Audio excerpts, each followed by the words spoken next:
السلام علیکم۔ Wajid info point کے ساتھ میں ہوں محمد واجد۔ 7ویں صدی عیسوی میں اسلام کے قیام کے بعد دنیا بھر میں مذہب کو پھیلانے اور دنیا میں ظلم کے خلاف بہت سی جنگیں ہوئیں، جیسے کہ اسلامی فوجیں یورپ میں منتقل ہوئیں۔ نتیجہ صدیوں کے تنازعات کی صورت میں نکلا۔ 7ویں صدی سے لے کر اب تک کے ٹائم فریم کے دوران بہت سے قابل ذکر مسلم رہنما رہے ہیں، اور اس ویڈیو میں ہم 6 عظیم ترین مسلم لیڈروں کے بارے میں جانیں گے۔ نمبر 1، طارق بن زیاد۔ طارق بن زیاد کو اسپین کے فاتح کے طور پر جانا جاتا ہے، اور اسے اب تک کے عظیم ترین مسلم کمانڈروں میں سے ایک کے طور پر جانا جاتا ہے۔ وہ شمالی افریقہ کے امیر موسیٰ بن نصیر کے نائب تھے۔ عملی طور پر طارق بن زیاد سے متعلق تمام معلومات 711 کے بعد کی ہیں، کیونکہ یہ وہ سال ہے جب انہوں نے اسپین پر حملہ کیا تھا۔ وہ مئی میں جبرالٹر میں 7000 ساتھیوں کے ساتھ اترے اور بظاہر ان سے کہا کہ اپنی کشتیاں جلا دیں۔ انہوں نے بغیر سوال کے اطاعت کی، حالانکہ دشمن کی تعداد 1,00,000 کے قریب تھی۔ عددی خرابی کے باوجود انہوں نے جولائی میں گوڈلیٹ کی جنگ میں شاندار فتح حاصل کی، جہاں ہسپانوی بادشاہ روڈرک جو ظالم تھا مارا گیا۔ جب انہوں نے شکست خوردہ دشمن کا ٹولیڈو تک پیچھا کیا، انہوں نے جلد ہی قرطبہ، غرناطہ، ٹولیڈو اور گوڈلاجیرا کو فتح کر لیا۔ جب موسیٰ نے کامیابی کے بارے میں سنا تو انہوں نے 712 میں 18,000 آدمیوں کی فوج کے ساتھ اسپین کا سفر کیا۔ دونوں جنرلوں نے مل کر جزیرہ نما ایبرین کا تقریباً 2/3 حصہ فتح کر لیا، یہاں تک کہ مسلم فوج نے فرانس تک رسائی حاصل کی اور لیون کو فتح کر لیا۔ طارق اور موسیٰ اسپین میں اس وقت تک رہے جب تک کہ خلیفہ الولید اول نے انہیں 714 میں دمشق واپس جانے کا حکم دیا، جہاں ان کی عزت افزائی کی گئی۔ تاہم خلیفہ موت کے قریب تھے اور 715 میں ان کا انتقال ہو گیا۔ اس کے بعد ان کے جانشین سلیمان کو سے کم لگاؤ تھا اور دونوں افراد پر فنڈز کے غلط استعمال کا الزام دیا گیا۔ تاہم طارق بن زیاد کی بقیہ زندگی کے بارے میں بہت کم معلوم ہے کہ وہ 720 میں دمشق میں گمنام حالت میں فوت ہو گئے۔ نمبر 2، خلیفہ ہارون الرشید۔ خلیفہ ہارون الرشید ایران میں 763 میں پیدا ہوئے۔ خلیفہ ہارون الرشید عباسی خاندان کے 5ویں خلیفہ بنے اور اسے اس کا سب سے بڑا رہنما سمجھا جاتا ہے۔ 786 میں جب وہ برسر اقتدار آئے، عباسی سب سے زیادہ مضبوط تھے اور وہ دنیا کے طاقتور ترین آدمیوں میں سے ایک تھے۔ اس وقت شاہی خاندان کا دارالحکومت بغداد پورا ارض کا سب سے بڑا ترقی یافتہ شہر تھا، اور بغداد میں ہارون الرشید کا ناقابل یقین دربار بہت سی کہانیوں کا موضوع بنا رہا ہے۔ ہارون الرشید خاندان کے تیسرے خلیفہ محمد مہدی کے تیسرے بیٹے تھے، اور جب وہ 16 سال کے ہوئے تو انہیں اپنے بڑے بھائی کے بعد دوسرا وارث قرار دیا گیا۔ ان کے والد کا انتقال 785 میں ہوا اور ان کا بھائی الہادی خلیفہ بنا۔ تاہم کے بعد ہارون الرشید خلیفہ بنے اور فوری طور پر اپنے مشیر رائے کو اپنا بنیادی وزیر مقرر کیا۔ ہارون الرشید کا دور اسلامی سنہری دور کے عین وسط میں واقع ہے اور عباسی سلطنت اپنے عروج پر تھی۔ یہ مراکز سے ہندوستان تک پھیلی ہوئی تھی، اور نئے خلیفہ نے وسیع سلطنت کو ایک ساتھ رکھنے میں مدد کے لیے اپنے وزیر پر بہت زیادہ انحصار کیا۔ اس کی بڑی فوجی کامیابیوں میں سے ایک 797 سے 806 تک بعض لطینیوں کے خلاف کامیاب مہمات تھیں۔ انہوں نے 797 میں ماہران آئرین کو بغداد کو ادائیگی کرنے پر مجبور کیا، لیکن ان کے جانشین نسفورس نے اس معاہدے کو مسترد کر دیا۔ تاہم وہ 806 میں شکست کھا گیا اور عباسیوں کو سالانہ ادائیگی کرنے پر مجبور ہوا۔ خلیفہ ہارون الرشید 809 میں روس پریشیا میں اس علاقے میں امن بحال کرنے کے دورے کے دوران انتقال کر گئے۔ خلیفہ ہارون الرشید کا دور اسلامی فن اور فنون کی ترقی کے ساتھ مذہبی، سائنسی اور ثقافتی خوشحالی کے لیے مشہور ہے۔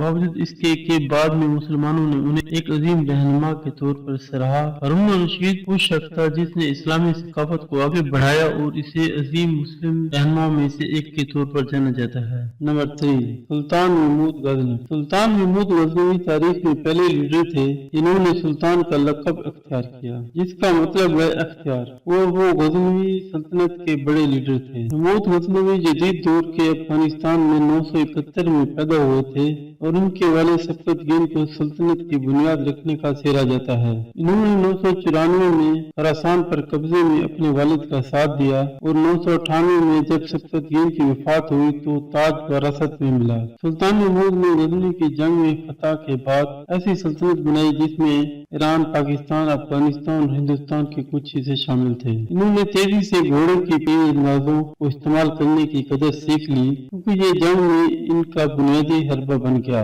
ان کے تیر انداز دشمنوں کو بہت دور سے مار سکتے تھے۔ زمین پر موجود ان کی فوجوں کے لیے دشمن کو مغلوب کرنا آسان ہو گیا۔ محمود غزنوی نے سیکھنے کی قدر کی اور دانش مندوں کو معمول کے مطابق عزت دی۔ وہ شاید ہندوستان پر اپنے حملوں کے لیے مشہور تھے۔ سن 1000 عیسوی سے 1027 عیسوی تک محمود غزنوی نے تقریباً 17 بار ہندوستان پر حملہ کیا۔ اس کے حملے مناسب وقت پر ہوتے تھے کیونکہ وہ ایسے وقت میں ہوتے تھے جب راجپوت طاقت میں کمی آئی تھی۔ سلطان محمود نے ہندوستان پر کثرت سے حملہ کیا کیونکہ وہ وسیع قوم کے بے پناہ وسائل کو حاصل کرنا چاہتا تھا اور اسلام کو پھیلانا بھی چاہتا تھا۔ ان کا آخری حملہ 1027 عیسوی میں سومناتھ مندر پر حملہ شامل تھا۔ انہوں نے جو مال وہاں سے حاصل کیا وہ 20 ملین دینار کے برابر تھا۔ سلطان محمود کو اپنی فتوحات کی اسلامی ہیرو سمجھا جاتا ہے۔ سلطان محمود نے تعلیم کے لیے قدردانی کی اور غزنی کو وسطی ایشیا کے اہم شہروں میں سے ایک میں تبدیل کر دیا۔ انہوں نے یونیورسٹیوں کی بنیاد رکھی اور مساجد اور محلات بنائے اور علماء کی سرپرستی کی۔ 1030 میں محمود غزنوی کا انتقال ہوا۔ غزنوی سلطنت 1187 تک قائم رہی جب اسے پھیلتے ہوئے سلجوق ترکوں نے فتح کر لیا۔ نمبر 4 سلطان صلاح الدین ایوبی۔ تاریخ عالم اور تاریخ اسلام میں بہت کم ایسے مشہور فاتحین گزرے ہیں جن کو مسلمانوں کے ساتھ ساتھ غیر مسلم بھی عزت کی نگاہ سے دیکھتے ہیں اور ان کی بہادری اور رحم دلی اور دانش مندی کے قائل ہو کر ان کی مثالیں دیتے ہیں۔ ان عظیم ترین ناموں میں سے ایک نام سلطان صلاح الدین ایوبی کا بھی ہے۔ ان کا پورا نام سلطان صلاح الدین یوسف بن ایوب تھا۔ آپ موجودہ عراق کے شہر تکریت میں 1138 میں پیدا ہوئے۔ ان کی قیادت میں ایوبی سلطنت نے مصر، شام، یمن، عراق، حجاز وغیرہ پر حکومت کی۔ سلطان صلاح الدین ایوبی کو فاتح بیت المقدس بھی کہا جاتا ہے، جنہوں نے 1187 میں یورپ کی متحدہ افواج کو عبرتناک شکست دے کر بیت المقدس کو آزاد کروایا۔ سلطان صلاح الدین ایوبی شروع میں سلطان نور الدین زنگی کے ہاں ایک فوجی افیسر تھے، جبکہ مصر کو فتح کرنے کے لیے شیرکو کی قیادت میں جو سلطان صلاح الدین ایوبی کے چچا بھی تھے مصر پر حملہ کیا گیا۔ ان میں سلطان صلاح الدین ایوبی بھی شامل تھے۔ مصر فتح کرنے کے بعد سلطان صلاح الدین ایوبی کو مصر کا حاکم مقرر کیا گیا۔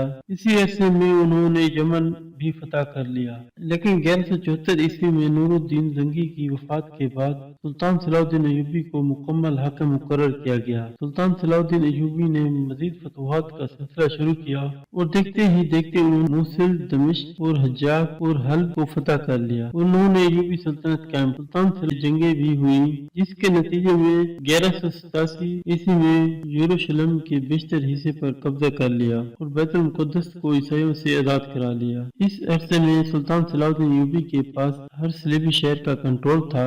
سلطان صلاح الدین ایوبی کا 1193 میں دمشق میں انتقال ہوا۔ سلطان صلاح الدین ایوبی کے پاس عملی طور پر اپنے نام پر کوئی پیسہ نہیں تھا کیونکہ انہوں نے اپنی زندگی کے دوران اپنی ساری دولت غریبوں میں بانٹ دی تھی۔ اس لیے سلطان صلاح الدین ایوبی کو ان کی ثقافت اور بہادری کی وجہ سے یورپ میں بھی عزت کی نگاہ سے جانا جاتا ہے۔ نمبر 5 سلطان محمد ثانی۔ سلطان محمد ثانی 1432 میں پیدا ہوئے۔ ان کے والد سلطنت عثمانیہ کے سلطان مراد دوم تھے۔ ان کے والد نے 1444 میں تخت سے دستبردار ہو گئے، جس کا مطلب تھا کہ 12 سالہ محمد سلطنت عثمانیہ کا نیا سلطان بنا۔ ان کی جوانی نے فوری طور پر مشکلات پیش کی کیونکہ بازنطینی، پوپ اور ہنگری سب نے اس حقیقت کا فائدہ اٹھانے کی کوشش کی کہ عثمانیوں کے تخت پر ایک بچہ تھا۔ ان کے والد نے 1446 میں دوبارہ تخت سنبھالا تو محمد نے منیسا میں اپنی تعلیم دوبارہ شروع کی۔ وہ 1451 میں دوبارہ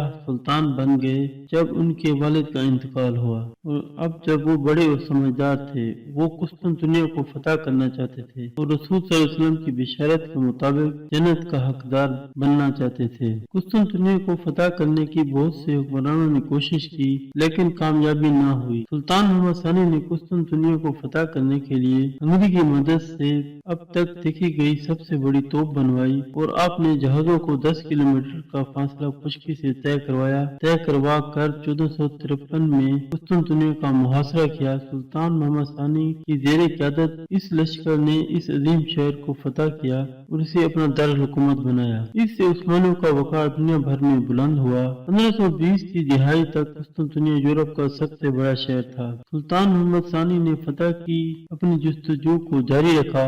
آپ نے اناطولیہ اور بلقان پر تسلط حاصل کرنے کے لیے 1473 میں جنگ میں ایک اہم فتح حاصل کی، لیکن جب آپ 1481 میں اٹلی پر حملے کی تیاری کر رہے تھے، آپ کا انتقال ہو گیا۔ اپنی بہت سی فتوحات کے ساتھ ساتھ سلطان محمد ثانی نے عثمانی حکومت کو دوبارہ منظم کیا۔ نمبر 6 بابر۔ ظہیر الدین محمد بابر 1483 میں پیدا ہوئے۔ بابر ابتدائی ناکامیوں کے سلسلے میں قابو پانے کے بعد پہلا مغل بادشاہ بن گیا۔ وہ تیمور کا پرپوتا تھا اور برلاس قبیلے سے آیا تھا۔ اگرچہ بابر ایک مغل تھا، بابر کے والد نے اپنے فوجی کیریئر کا زیادہ تر حصہ تیمور کے پرانے دارالحکومت سمرقند کی بازیابی کی کوششوں میں گزارا۔ بابر 1495 میں اپنے والد کی موت کے بعد فرغانہ کے تخت پر بیٹھا اور 12 سالہ حکمران کو اندرونی بغاوت کا سامنا کرنا پڑا کیونکہ اس کے رشتہ دار حکومت کرنا چاہتے تھے۔ بابر 1497 میں سمرقند کو فتح کرنے میں کامیاب ہو گیا، لیکن فرغانہ کو کھونے کے صرف 2 سال بعد اسے ہار گیا۔ اسے 1501 میں شکست کا سامنا کرنا پڑا کیونکہ وہ شہر پر دوبارہ قبضہ کرنے میں ناکام رہا۔ مجموعی طور پر بابر نے 3 بار سمرقند کو فتح کیا اور کھو دیا۔ 1512 میں اس کی آخری ناکامی نے اسے توسیع کی جستجو میں کہیں اور دیکھنے پر مجبور کیا۔ اس نے 1519 میں ہندوستان پر پہلا حملہ کیا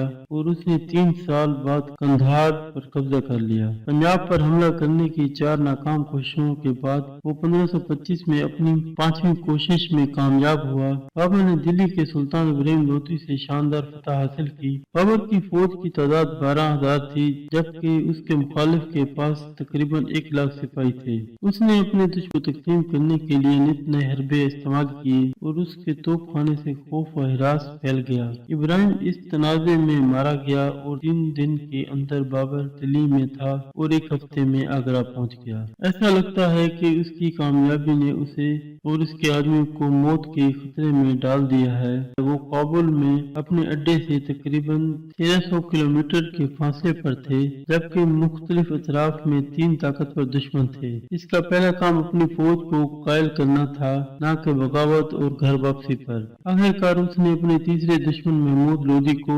1529 میں گھاگرا کی جنگ میں شکست دی۔ بابر نے متعدد مواقعوں پر ناقابل یقین مشکلات پر قابو پا لیا اور وہ تاریخ کے سب سے زیادہ ہنرمند کمانڈروں میں سے ایک بن گیا۔ بابر کا انتقال 1530 میں ہوا، تاہم مغل سلطنت اپنے عروج پر 3.2 ملین مربع کلومیٹر پر پھیلی ہوئی تھی اور 1857 تک قائم رہی۔